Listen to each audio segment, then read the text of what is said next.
Alright everyone, let's finish off this Odyssey. Only 3 maps to go. It's a very kind and nice Odyssey.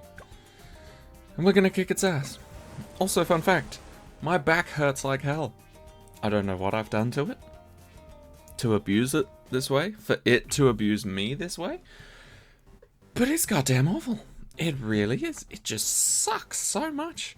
Anyway, have our friend Quincy right there. Didn't even let go of the mouse at that point, but apparently that's fine. Because Quincy never misses, like I said. Right.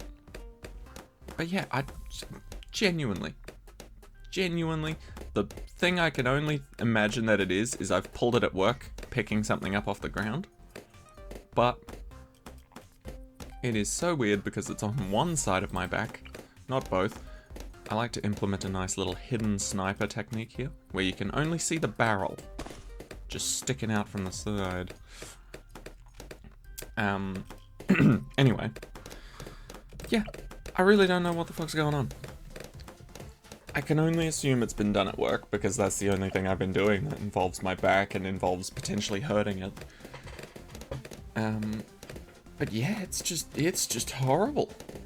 It's not spine related. Well, I mean, the spine is a part of the back, and though I guess in theory it is spine adjacent, thus maybe spine related, but it feels like it's a muscle problem. Specifically like a deep tissue muscle or something. Because when I press my back in multiple different spots, I don't feel any of the pain. The pain isn't there. Which is so weird, because usually if you've got a sore muscle and somebody pushes it, you think, ow, what the fuck, man, that hurts. But I'm fine when I do that. It's just when I move my back in certain ways, like if I bend over while standing to sort of turn into an L shape and let my top half of my body become parallel with the floor, that's when my back starts to hurt. Right? And you think to yourself, well, just don't fucking do that, you idiot. But I can do that without pain because I've done it before, which annoys me. So I want to be able to do it again. But yeah, it's just so weird because it's a weird type of pain too, because it's like if I stretch myself into that position, then it hurts. But then once my body gets used to that position, it's like, oh, okay, we can do that pain-free. I guess we, ooh, beautiful save, team. I guess now that we're used to that, we can try other positions. And then it tries a position that used to not hurt, just originally, and then that hurts. Like, what the fuck? That's such a shit trade-off. Get used to one position, that's fine. Now the one you were in previously hurts like hell. I just don't get it, man. I just don't get it. Hopefully my body can deal with this shit, because I've got a very long weekend ahead of me. I've got today off, got tomorrow off, got Sunday off, got Monday off, and I've got Tuesday off. So hopefully my body can figure out what's wrong, deal with it before then, and then I can be safer when picking things up at work. Or just pick things up by leaning the other way instead of the way that hurts. I don't know. But, yeah. It's the right side. And I don't know why. I suspect because typically, like, and this is probably the worst way to pick things up ever. Which now that I think about it, probably is why I hurt my back. But for a while at work, I hurt my leg. This job really is just gonna take me down limb by limb, isn't it? But yeah, I hurt my leg at work a while back. And so I started relying on my other leg to help me carry my own weight and pick things up a lot more, right? Because any sort of heavy pressure put on the one leg that hurt really fucking hurt.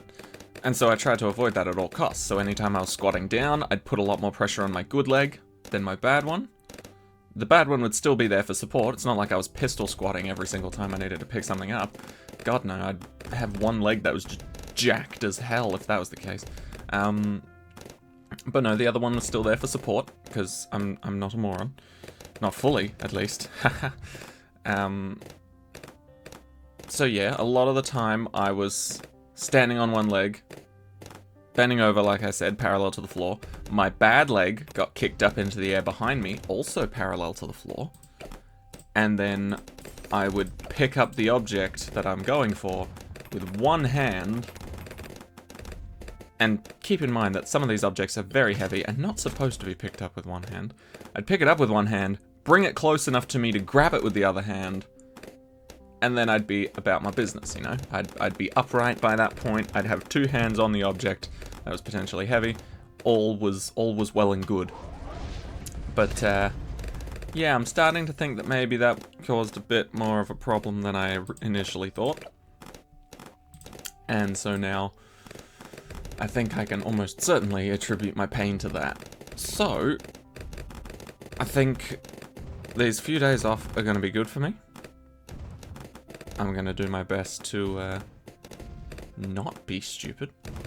I think that's probably priority number one. If I can help it, not be stupid. And then priority number two will probably be squatting with both legs to pick things up safely. But even then, sometimes it's like, I don't know if any of you have done deadlifts before, but deadlifts just seem like the most awkward exercise in the world, right? You put the bar, essentially, for the barbell, over your toes. Just a little bit over your toes, right? And then you have to essentially squat. Almost squat. Sort of do a bad posture squat. Grab the bar, and then without, like, pulling your arms up, you just want to extend your legs, mainly focusing on the hamstrings as you stand up. But obviously, if you squat down to the point where you're able to reach something that's on the floor, your knees are most certainly bent. And when your knees bend, funnily enough, they sort of go forward and get in the way of your toes. So if there's a bar between your toes and your knees and you're trying to pull it straight up, yeah, you're gonna whack the shit out of your knees. I never understood deadlifts. Every other exercise we did when I was doing my PT course, I understood that very well, you know? Bench press, chest press, fucking, even things like high pulls, flies, reverse flies, push-ups, sit-ups, squats, all of it. Planks, not a fan of planks, but I understood them. Burpees, Nordics, all of it, right? I understood it, I knew how to do it, I could do it efficiently and effectively, and that was great. Deadlifts? Nah, the one thing I couldn't do. And that does also include things like Romanian deadlifts as well. Because I just couldn't get around the fact that I had to pull a bar essentially through my knees. And I just didn't get enough practice with it in order to do it smoothly. And of course, I feel like a lot of other people at the that were doing the PT course felt the same, because every time we would essentially write exercise programs for each other and practice them with each other, right? One of us would be the trainer, one of us would be the client, and so basically every time we did that, nobody ever put deadlifts in. We were all just like, oh yeah, no, my hamstrings are great. Yeah, I don't need to work on them.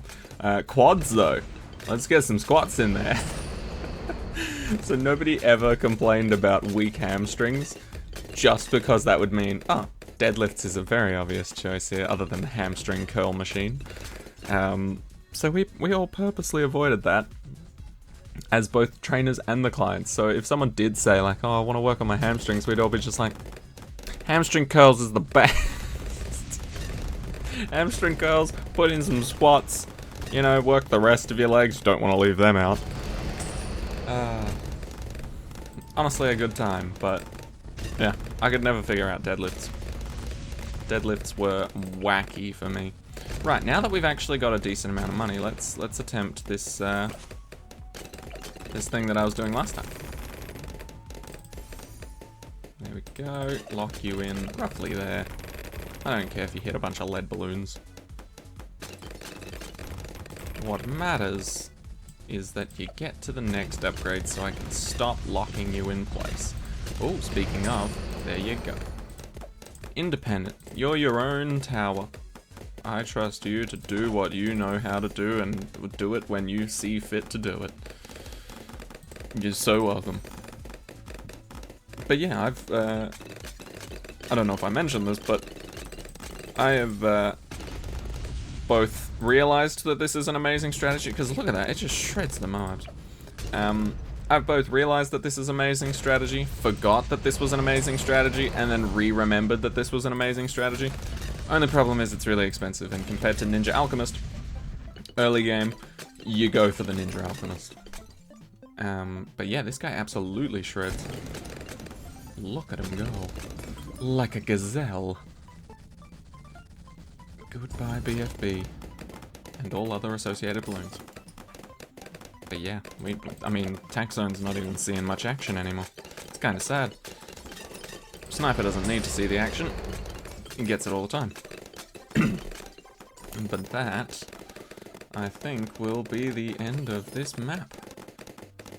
Can we just appreciate beginner maps for a second? Like, even the most hardcore players in the world, when they see cubism as a challenge, they think, oh yes. Oh yes, like even if it's the most ridiculous challenge editor settings in the world, they see cubism and they're like, ah, there's a chance. Right, same deal, but round 20 start all the way till 80. Right, well I gotta place my boy Quincy. Can't leave him out. And then I think we'll do a Ninja Alch start and then maybe go for a carpet of spikes or something. I don't know. Let's figure it out. We could even go for bouncing bullets straight away and just try and farm immediately. Yeah, you know what? I like that. I like that better. Oh, that's a good set of upgrades that we can acquire immediately right there. This guy can pop any type of balloon already. And Quincy can hopefully level up to be level 3 very shortly, because otherwise... Okay. Never mind, bouncing bullets doing its thing. Good. Right. Should be fine. Quincy's catching up in the levels now. Able to see camo, able to use an ability. Good. Never missing, as always. Just need supply drop to make this work out well. Thank you, Quincy. Okay. This should be chill. This round, the next round, and round 30 are all pretty slow. And grouped up. Which is a great thing for our lovely little bouncing bullets over there. Okay, that's fine. 29's okay. Oh, didn't need to press that, but luckily it's a round that's nice and slow and Quincy won't be able to help on anyway, so that's good. I kind of wish Quincy got to like shoot like 4 arrows and have them be all explosive constantly. Maybe that's just me, but then it kind of steps on Adora's territory where it's just like, haha, increased projectiles, increased projectiles, increased projectiles. So, yeah, I guess that would be a little bit stepping on Adora's territory, but Quincy was here first, just putting it out there. But yeah, no, I think projectiles count in video games is one of my favorite upgrades. In fact, there was a game I played recently where that was the only good upgrade to actually increase your damage at all. There wasn't an increased damage upgrade, there wasn't an increased speed upgrade, there wasn't... The only other upgrade that would increase damage, I guess, would be charging speed. But even then, charging was a useless mechanic in that game. So you just went projectiles every single time. And it just worked out every single time because it was such a good upgrade. Right, what else do we want to go for? Let's go for something different. Keep things spicy. Maybe you know what? No, Crossbow Master I overdo. I overdo it. Let's go Ultra Jug. Because between you and me, and the Reddit community, if it's between Crossbow Master and Plasma Monkey Fan Club, I would happily choose Ultra Jug before I ever choose Plasma Monkey Fan Club. It's just way too much money, way too expensive for such a shit setup that you have to get ready as well. And then on top of that, it's an ability. That's the only good part of the Dart Monkey in the middle path fully maxed out, is the ability. If you don't have the ability, aka it's on cooldown, it's such a shit tower. Ooh, can we do this? Not gonna lie, I thought this guy did a lot more damage. 7. Yeah, I guess that's not as crazy as I thought. See, this is why we stick to our original strategy. Now we can work around this. We can work around this. What can we implement here? Let's go for attack. Can we fit you on there? No, not. Oh, oh, oh. Hold up, hold up. Micro adjustment. Oh, come on. There you go. How about that? Try that. Quincy's ability actually being used as at a good time would also be good.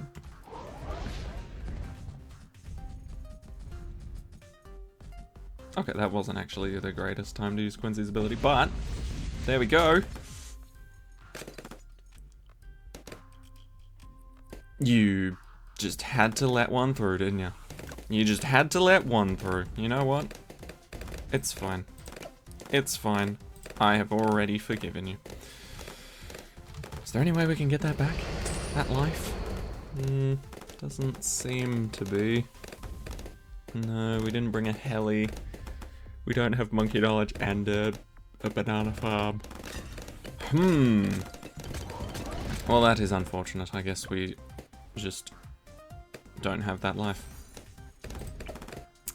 Fair enough. Overdrive would help with all the regular blooms. Now, let's go for Ultra Jug. That's the one I was really aiming for. When we get that up and running, we're just going to fill the screen with balls, and it's going to be great. It's going to be a fantastic time all around. Come on. Just a little more. And by a little, I mean 4 grand. Small loan of $4,000. Sadly, in today's economy, that is quite a small loan. The economy. I feel like anytime there's a documentary on something that's really serious, you know, like, sometimes documentaries can just be fun and educational about wildlife or things like that, right?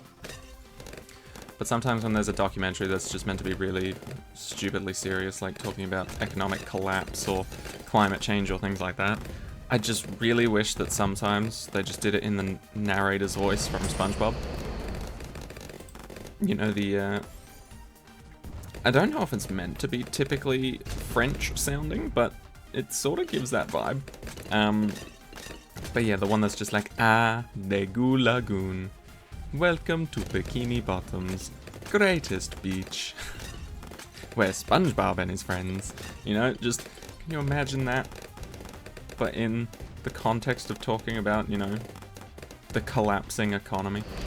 I just think that would be amazing. And would certainly liven things up, and you'd probably not pay attention to them as much as you should.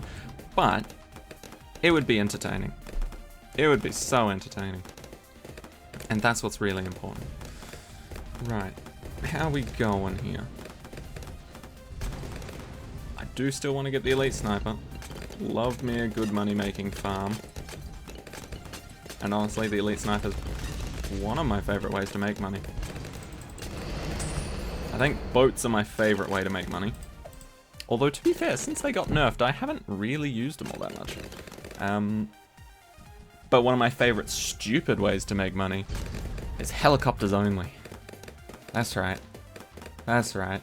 Screw the alchemist bottom path. Screw the engineer bottom path. Screw banana farms completely. No sniping. No druids. None of that. Helicopter middle path. Every single time. Anytime you need money, just place another helicopter. Anytime you feel like your helicopter's not giving you enough money, just place another helicopter. Duh. Easiest thing in the world. Right. I kind of want to put down a spike storm for no particular reason. Also, once again, I didn't let go of my mouse's left click. Maybe my mouse is dodgy. Because that's been happening quite frequently, and not just in this game. It's been happening in other games too, and that's not cool, man. It makes me misplay in Hearthstone. Because I'm thinking about my ideas, and I'm just like, maybe if I put this one there, and then it plays it, and I was like, oh, I guess I'm gonna do that then. Cool. Love that. Alright. Looking good. Do I want a tech zone? Probably not. I don't care about tech zone too much. But you know what I do care about? More money. So, I think I'm gonna get another friend. And you're damn right I'm gonna get him before my Spike Storm. Is that what it's called? Spike Storm? No, Spike Storm must be the 4th tier, right? Carpet of Spikes, that's the one. Carpet of Spikes. Has to be it. There we go. 2 money-making abilities. See, I think that's the reason why I don't like banana farms, right? Because there have been a few times, and admittedly this is my fault for not timing it well. There's been a few times in Odysseys where I've placed banana farms to start farming, and even if I just place one, and even try to upgrade it, I just die, right? Because obviously, banana farms don't contribute anything to the damage, offense, I guess, and you just end up losing because they make you more money, and then your defense is suddenly lacking, at least when you first start your banana farm, and it just doesn't end well, right? But if you place snipers or boats, you can have both extra money and a little bit of defense. And snipers especially are my favorite for both. You want a good farming tower that can also provide you a nice little bit of defense? Snipers. I guess if you want a good defense tower that also provides you a little bit of money, druids. If you're desperate enough to get to tier 4. Middle path. I typically don't go that far. I just go for the defense. A 1-3-0 does wonders for any game, any map, any time, honestly. Just having a defense where you can just be like, oh, balloons all the way at the start of the map, but it's not camouflaged.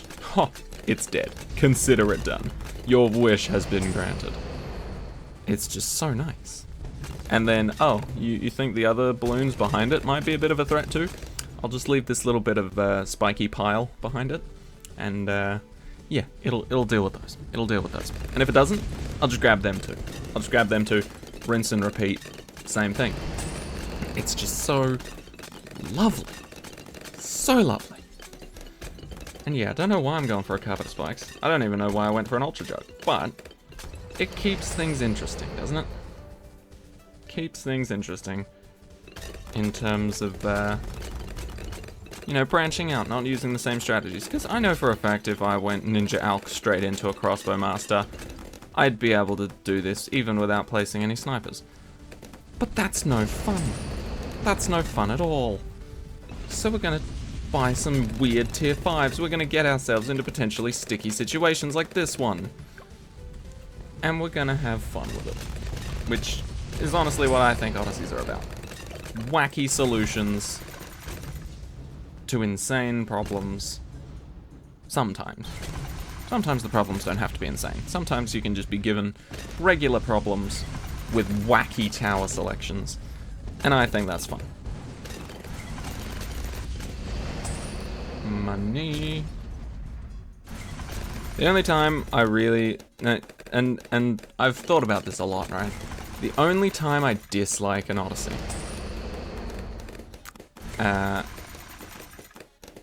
is when they sort of do what challenge editors do. Right? If you're making a challenge and you're trying to make it the most painful challenge in the world, what you do is you essentially find a set of modifiers and a set of rounds and a set of painful elements to do with the map.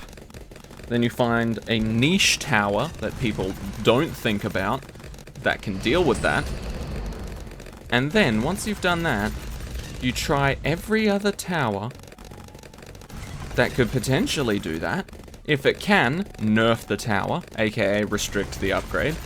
If it can't, then just add it in completely as bait.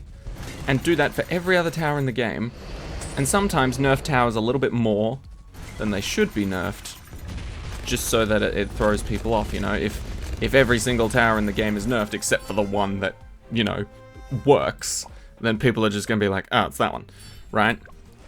So essentially you systematically remove everything that could work, leaving only the one niche thing that you know works left, and then you release that to the public, people get really annoyed, and it takes them ages to figure out the solution, right? The reason I don't like that, well actually, I like it in challenge editors. That's exactly what challenge editing and challenges are for, right? But when it comes to Odysseys, where you've got to put your time and effort not only into the first map, but to the following 4. And if you've made bad decisions on your tower selection straight out of the gate, then, oh boy, you're not going to have a fun time with the rest of the map, are you? So, essentially, and I've boiled this down quite well, the one thing I do dislike about Odysseys is being pigeonholed into certain towers being used, right?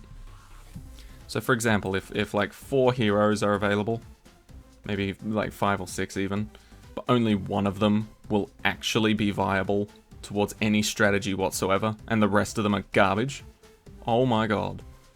Fuck that. I choose heroes based on what I think will be fun. So a lot of the time I'll just straight up choose Oben because he's my favorite. Or Sorta, because that's my favorite damage dealer overall. And so if those two don't work on an Odyssey, you can almost guarantee I'm going to be restarting it straight away.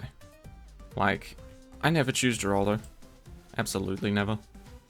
I don't really like him. That's just it, really. I just don't really like him. And so I'll never really choose Geraldo for an Odyssey. If Geraldo is the only option for an Odyssey, obviously I'm gonna bring him along rather than leave him at home.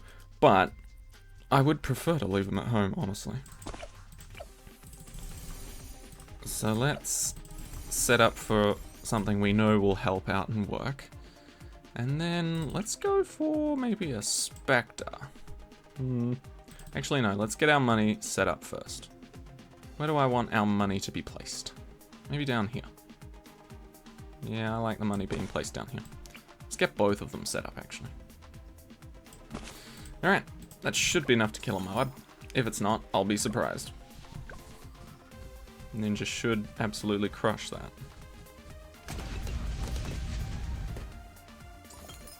Oh, I wonder if I can stomp on this. Not quite. Ooh, they just sneak through the back there. Alright. Roll reversal. Ninja, you go down here. Alchemist, you go up there. Why is this part of the map such a big hitbox for the track? That's strange. Anyway. That'll do. And then Quincy won't get the buff, because I don't want him to. He can sit there and then once again, boom and boom. Okay. Now watch this. This dramatically changes the effect of the outcome.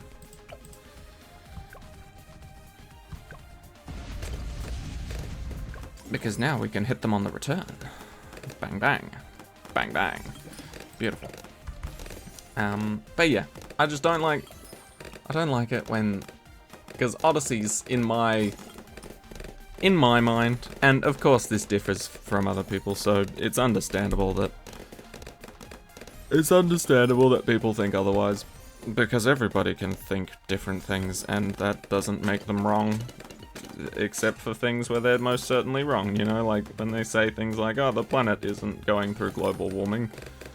Well, I mean, technically it's not going through global warming, it's going through climate change, which could lead to global warming or cooling, but, nevertheless, we are kind of fucking the planet over here. That was a weird example to go with. I don't know why I immediately chose that, but, like I said, everyone has their own opinions, especially on the BTD6 Odysseys. In my opinion, I think it's not meant to be challenge editor, right? Challenge editor is a one-time, one-off, pain-in-the-ass thing to deal with. Most of the time. Other times it's just for fun. Other times they're just clickbaiting so that you can get massive likes and end up on the trending page or whatever. I don't really get that because, I don't know, out of all the ways to have fame, BTD6 front page of trending challenge editor maps, that just doesn't seem worth it. Anyway, but yeah, having to suffer through 5 levels of challenge editor in a row, painful. Having to suffer through them and Minesweeper navigate your way to know exactly what the best towers are and the best heroes are for the exact situation. Especially when there are situations where they're, you know, they throw in a wild card, known as custom rounds, where it's like, oh, by the way, you won't know what the fuck's happening on these rounds. Good luck. Prepare for that. And you're just like, oh, okay. Cool. I guess I will. And then you pick open, and then it turns out it's like, no. Quincy's abilities are much better for this map. It's like, well, I didn't fucking know that. Anyway, I'm just bitter and salty still about the last week's Odyssey. But that's not specifically targeted at last week's Odyssey. It's targeted at any Odyssey that sort of gives you an option, but obviously that's not the option. That's not the one you go with, you know? And admittedly, props to Overclock, because for the longest time, I thought you had to use Gwendolyn in order to win the to beat the Odyssey. But no, there were a select few other towers that if you had like a attack shooter and a boat, I think were the prime options for the last map. And if you had those, I think with a few other supporting towers you could get away with not having Gwendolyn. But sadly I had neither of those. And I had Oben. So, yeah. But no, legitimately, I'm surprised there were multiple solutions to that Odyssey, and I'm glad there were. I'm just not 5-head enough to figure them out. And that's okay. That is okay. Nevertheless, typically it takes Overclock quite a while to make those painful Odysseys, so here's hoping another one doesn't pop up anytime soon. But no, in all seriousness, Overclock makes amazing Odysseys.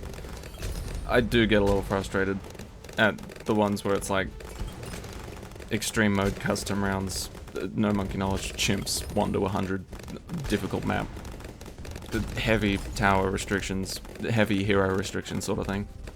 You know, where it's just piled on. It's like, oh yeah, it can't get any worse than this. Oh yeah, it can't get any worse than this. Oh yeah, it can't get any worse than this. And it just keeps going. It just keeps going. And you're like, please stop. At any point in time now, it's fine. You can just not do that. Just like, oh, we're not allowed to remove things either? Oh, okay, yeah, that's fine. I'm sure that won't play a big role. And then 5 seconds later, oh, that plays a big role. It's just bad news after bad news. It is quite amazing how that happens. Right, what did I want to get? I wanted to get a plane. Let's get a Spectre. I'm feeling like a Spectre this game. Oh, and we're going to round 90, so this will also be good to get in general. Getting something that can attack DDTs. Very nice. Quincy, go! I know you could do it, Quincy. No other tower helped in that situation. Believe me, I would know if another tower helped out there. It didn't. That was purely just Quincy's amazing geniusness. Anyway, how much do these guys roughly make me? These guys already made me 12,000, 6,000 for you. That sort of tracks. But yeah, it's amazing. Like, when you don't have restrictions on how many towers you can place, it's amazing how well sniper farming can quickly add up and be amazing. And weirdly enough, same with the helicopter farming. Like, obviously, nowhere near as good as something that constantly gives you money every single round and its sole purpose is to give you money every single round. Or Balloon Trap, because that's just nutty up until round 50. But yeah, don't sleep on the ability farming, unless we're talking druids, because then you need banana farms to make druid farming actually useful. Until you get to the 5th tier. Then the 5th tier you get, what, $1,000 every round? That's pretty nice. That is pretty sweet. Alright, Spectre. Shall we try to get the Flying Fortress? I kind of want to go for it. I don't know if we'd be able to afford it. Probably not. I don't think I've got any more money making towers. I guess I've got the Alchemist, but... yeah, you know what? Fuck it. We'll just throw them in.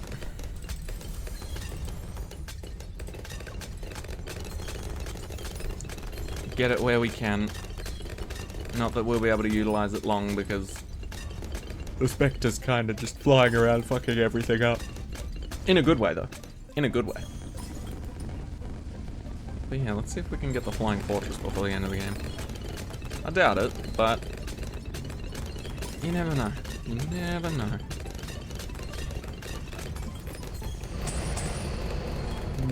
An extra, what, 4,200 every round? Hey, there we go. Get some money off those leads. That's something. Are there any other rounds with a lot of leads? I mean, round 90 has a lot of leads. But not quite what I was thinking. I don't really think so. Maybe camo leads at some point, but the Alchemist won't do much against that. Money, money. We genuinely might be able to make up enough money to buy the Flying Fortress. I had my doubts at first, but then I was just like, ah yeah, we'll get close and then we can just sell everything to buy it. But I think we genuinely might make it. I mean, we've got 20 grand by round 77, which is pretty good. This ability is going to proc a few more times before we reach 90. And to be honest, our Moab damage isn't crazy, instantaneous, immediate deletion damage. You know, it's consistent and it's steady, but it's not like Moab Eliminator or First Strike kind of instant. You know, we still take time to get there, which delays nicely for our ability. We genuinely might make it. And if we don't, we can just buy a Grandmaster Ninja or something. Okay, 40,000. Not bad, not bad. I can guarantee those two snipers at the bottom right will sell for roughly 25,000. And that's lowballing it. Although, to be fair, it might actually be a lot. Oh yeah. That's definitely lowballing it. 23,000, 33,000. 33,000 plus 40,000, 70,000. We're actually probably gonna make it. Oh yeah, we can definitely make this. Good old Flying Fortress. You rarely ever get it in Odysseys or custom challenges where, you know, the rounds and the money and the amount of different ways to win are limited. Because, and once again, let's play a little devil's advocate here. Of course, I love the idea of there being multiple solutions to an Odyssey, right? Of course. But at the same time, if you can bring literally any tower and win, that's not fun. I find the strategy and the difficulty of BTD6 not coming from the fact that you have limited good options surrounded by a bunch of shit ones, but I like it when you've got a lot of options and you have to pick out the best ones during the game, not before the game starts. That's my ideal world of an Odyssey. You get lots of options. You've got a little bit of a playground going on. You can just sort of be like, ooh, what about if we try this? Or, ooh, what about if we try that? And then see what works. Because that way it makes an Odyssey sort of solvable rather than preordained or predetermined almost. You know, because some people out there can look at an Odyssey and immediately go, oh yes, this is going to be the painful part. These are going to be the towers I need. Bang, bang, bang. Done. Win. Easy. Right? But for me personally, it's something you solve as you play. You know? Like obviously with this one I can dick around and go for a bunch of different things. But that's because I know what will work well on these settings, right? But obviously my ideal Odyssey isn't just as easy as this every single time. This is nice for the free trophies. And it's nice on my brain, because it means I don't have to think too hard for the week, which is nice. But yeah, somewhere between a genius being able to five-head think their way through an entire Odyssey before even playing it, and playing it to figure out how to beat it, I feel like that would be ideal. Because I'm certainly not the type of person that can just think about an Odyssey and then immediately know how to beat it. I'm more practical, I'm more visual learning. So I can't do that.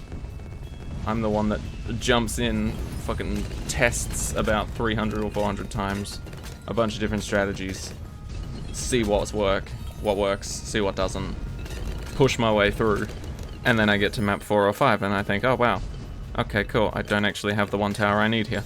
That's great. And then I get annoyed. That's pretty much how my Odysseys will typically go if map 5 or 4 are a massive pain in the ass that I could not have prepared for. Right. Is that enough? That's enough. It's your boy Flying Fortress. Didn't even have to sell anything. Absolutely beautiful. How much money do these guys make? 70,000. 70,000. Just to get me a Flying Fortress. GG. Wow. I like it. I like it. Somewhere between this and Overclock's Odyssey last week is my ideal Odyssey. And I know that's a massive range. That's a massive range. But, like I've said before, I feel like the best Odyssey is one where a noob can play it, fail at it, but then turn on monkey knowledge, and just win. I'm not talking like win by miles because it's just piss easy then, but I mean just win. So the point where it's like monkey knowledge-less with someone that's played a little longer, they'd be able to do it pretty alright, pretty easily. But then someone who doesn't have as much knowledge with monkey knowledge gets that boost to just squeeze through and pull out a victory. That's my ideal type of Odyssey. Anyway, let's get these Instamonkeys, shall we? Let's grab a glue gunner and an ice monkey. Go for some stalling. Ooh, very nice, very nice. And some ice monkeys. Okay, cool. I never actually... Like, I rarely ever open these up and be like, ah yes, I needed that one. I just fucking forget. I don't even know what my collection looks like. Did we even add anything new to that collection, or are we just dumb? No, yeah, no, we added absolutely nothing to this one. Glue gunner? Yep, added absolutely nothing to this one as well. Cool. Very cool. Sub, we should have added something. Oh, no, never mind, I'm wrong again. Cool, cool, cool. It's just usually I'm focusing on the primary monkeys, if you couldn't tell. So compared to the rest, they will be a bit lackluster. Oh, the beast handler! So tiny and weak. Wait, why does that say 10 but that says 9? Oh, because I've got a duplicate. Okay, yeah, that makes sense. Alright, anyway. That has been this week's Odyssey. Freeway traffic. I quite enjoyed it. Admittedly, not insanely difficult. In fact, not difficult at all, really. But obviously, if you don't know what towers you're choosing, for example, like Ninja Alk and Quincy. Well, Quincy maybe not so much, but Ninja Alk, you can almost guarantee will hit balloons quite consistently. And with the heat-seeking side of things, can almost guarantee to hit them every time. Snipers never miss. Literally cannot miss. Unlike Quincy, snipers never miss. And unlike never miss targeting, as well. Because at least something will hit with never miss targeting. It's sort of like grabbing a fistful of darts and throwing them all at the board at once. One of them's going to stick in somewhere, and if it gets you any points whatsoever, it counts as a hit. Anyway. Good Odyssey. I like it. Obviously not my ideal difficulty, but it is most certainly preferred to insanely difficult. So that's done it for Freeway Traffic Part 2. Thank you all so much for watching. I hope you enjoyed. I'll see you all in the next one. Bye-bye.